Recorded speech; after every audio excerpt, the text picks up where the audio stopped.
I've never seen it like this.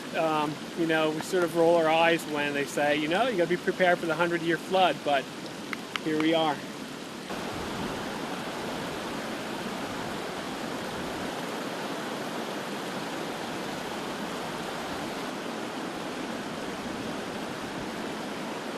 Usually Left-Hand Creek is just a trickle. They turn it off and on.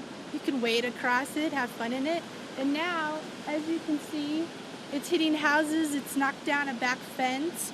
It's knocked out a door off the back of a house already.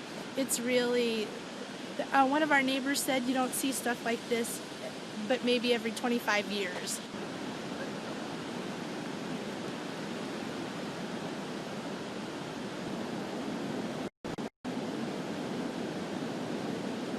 I can only confirm that I've been told personally about 2 deaths, one in or near Jamestown in a structure, and one in the 200 block of Linden in the creek.